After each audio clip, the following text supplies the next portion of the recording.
Hi, it's Chris here from Woodsman Spirit Channel. I've been thinking for quite some time to do a review on the Stroud, the Wetterlings Stroud Bushman Axe. I bought mine just after they came onto the market, and at that time I was looking for a packable, one-size-fits-all kind of lightweight axe. So yeah, I'm sure a lot of people who have been contemplating buying one of these axes heard about the controversy way back, what, 3-4 years ago, that the edges on these axes fold, and indeed that was my experience here. But before I condemned it, I took a close look at the edge after a brief period of chopping and realising that there was some folding going on the edge, that the edge was in actual fact ground to a zero grind. And over the years I really have observed that axes do not take well to a zero grind. So I went on to just put a very slight convex towards the edge of the blade, and it still is paper cutting sharp, so it hasn't detracted from its ability to cut, but now I can take on fair size jobs with this axe without any issues with it folding. So that was quite an easy fix. So without further ado, so I'd like to show you this first. This was just a little sheath I made for the axe head. It's a piece of saddlery leather with some copper rivets. I mean, I make pretty much all my axes one of these sheaths when I get round to it. Piece of paracord on the back. It'd be better if I had orange paracord on, because I've lost a few of these in the bush, but there you go. But yeah, so I usually make these and then saturate them in mink oil or neat's foot oil or something like that, or beeswax, and melt it in, and yeah, they work pretty well. Anyway, to the axe. As you can see, it's sit back a little ways here. It's quite small. It's 22 inches in length. It has American hickory haft on it with the well-known Wetterlings logo on it.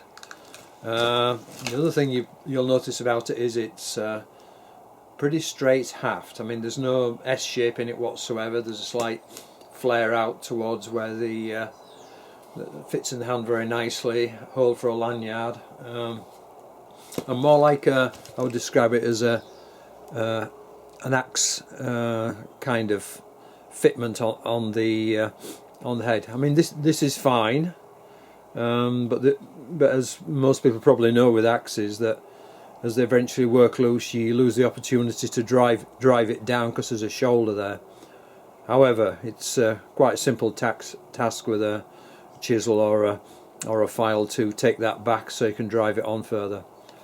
Some people had commented, and I had the same experience, that the when you buy these axes, or when you used to buy these axes, should I say, there was no steel wedge in here.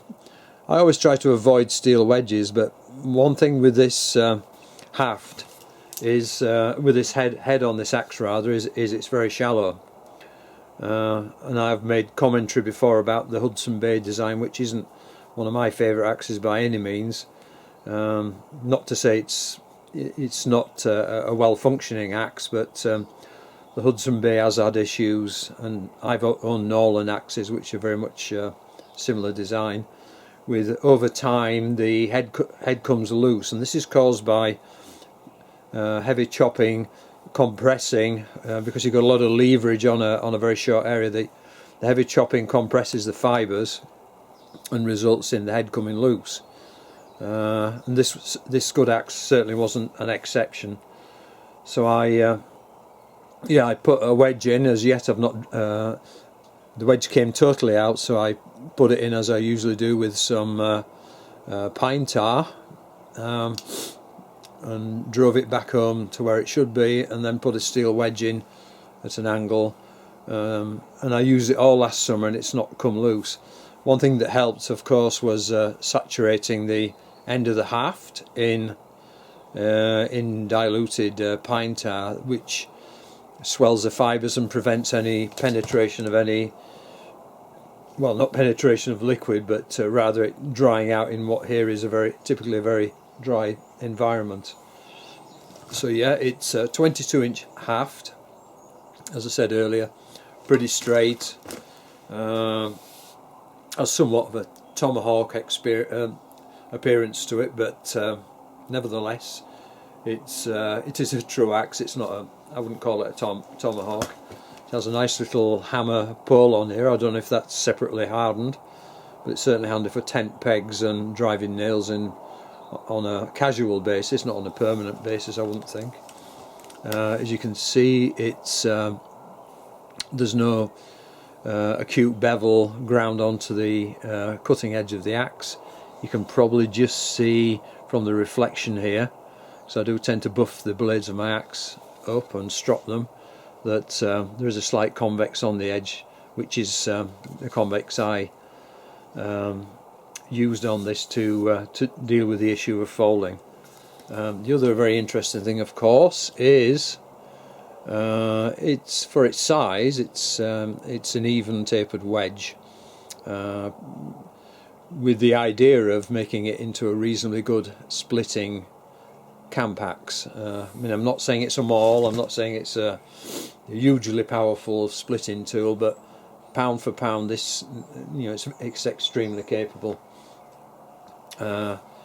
Yeah, so halves are usually pretty good on these, so I understand mine has a slight, you know, maybe, I don't know, 30-40 degree off parallel, but it's you know, there's no knots or very little.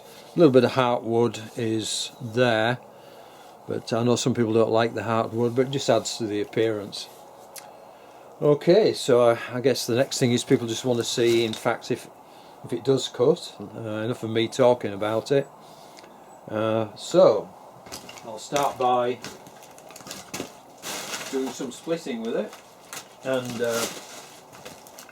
yeah, so I've just got some random wood here. This is a piece of aspen here. I'm just going to crank the camera down so people can hopefully see. This is a terrible tripod. It doesn't tighten up too well, but hopefully you can see this.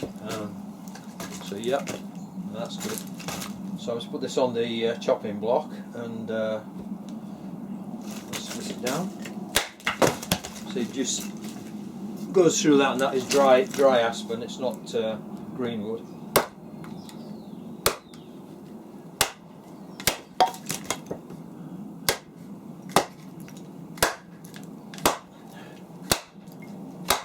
It's a bit knotty there, as you can see. It's just giving it a bit of a trial there. Let's try it from this way.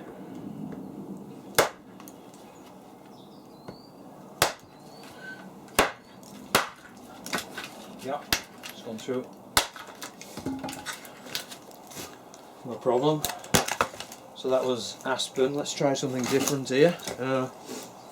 This is a short block of dry ponderosa pine. The grain's a little bit wavy, but let's see if it'll dismember that.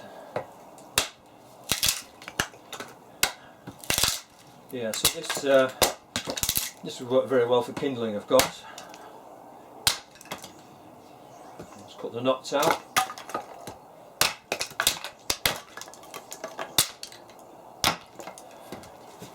So yeah, you can see it's no problem splitting that down into kindling size wood. Nice small pieces. Yep, and let's just try. Let's look at the edge for a start. Okay. I mean, I've always been mindful that sometimes if you get a very slight nick on a edge of an axe, it can be caused by grit. I mean, this this is a very dry, dusty environment here in summer. Not now, I mean there's an incredible amount of snow yesterday. But so I'm just a little bit of feathering with this. Hope you can see from there.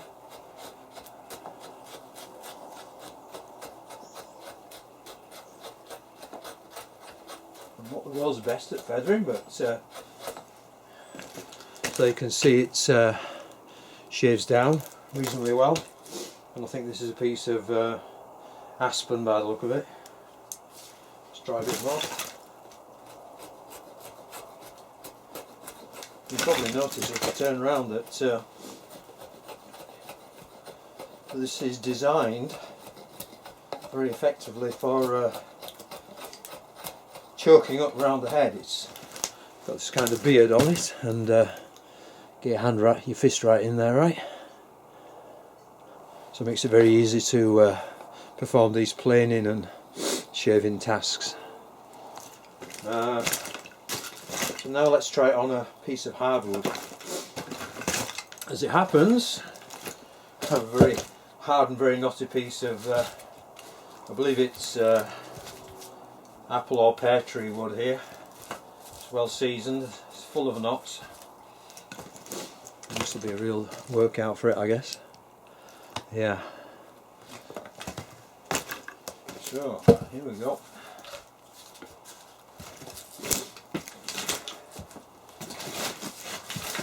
I'll probably have to hold it steady because it's this isn't very level in here.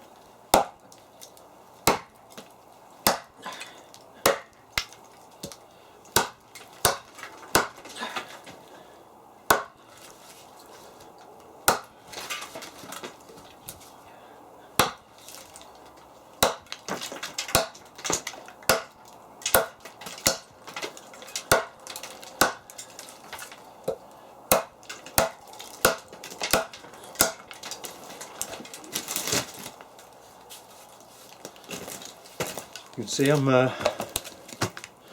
cutting into the side of a knot there. Cut some nice wedges out.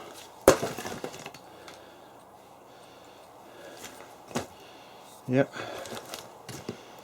It's not bright sunlight, but it's fairly bright. There's absolutely no sign of rolling on there. I'll just work it out a little bit more on here. Try and take one of these knots clean off if I can. Okay.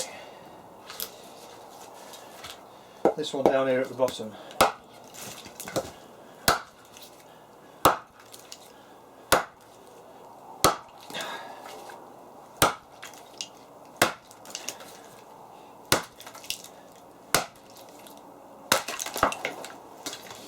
Well, that's pretty much like a burl, that one, so see? Really hard. And you wouldn't find that in forest around here for sure. Again, can't really see anything on there. No, there's no snips or absolutely no sign of a fold, and that is just with a very minor amount of convex into the edge. Don't know how close I can get with this camera, but yeah, so you can see it in the reflection better than in the profile. So again, just a little bit of I'll split that cheese wedge if I can this way first. There you go. And nice and light for making kindling.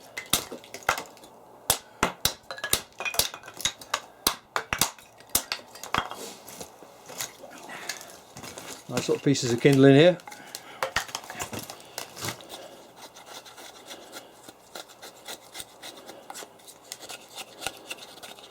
Yep, so very hasty preparation of just a few feathers on that. very easily cuts into this ponderosa or yellow pine. There you go, no problem. So that's about all I have to say about this. It's, you know, those of you who know me know that I have no shortage of axes and no shortage of opinions on axes. But I have absolutely no hesitation in saying this is, for its size, is probably the best axe that I've had in my possession. I mean, it's perfect for those people who are more, let's call them, weight conscious people who like to keep backpacking axes to the minimum weight, whilst at the same time it's far superior to hatchets, which I'm no big fan of. 22-inch haft is about the optimum for a head of this size. The whole thing weighs probably a kilo, or just short of 2¼ pounds in imperial. So I'm guessing that the head is somewhere between 1½ and 2 pounds, which is on the lighter end of the bushcraft axes. So it's slightly lighter than the Wetterlings hunter axe, I believe, and it's certainly lighter than the Hultafors Brooks classic axe. And you know, I don't want to be brash and say that you can do more with this than with those axes, but it's, I don't know, it's just a pleasurable axe to use. Okay, so yeah, please continue to subscribe, and I look forward to people's comments, and I'll do my best to keep in touch with people, and hopefully I'll be doing a couple more reviews in the next 2 to 3 days, and I hope you've enjoyed this presentation today, and take care, and enjoy the rest of the winter.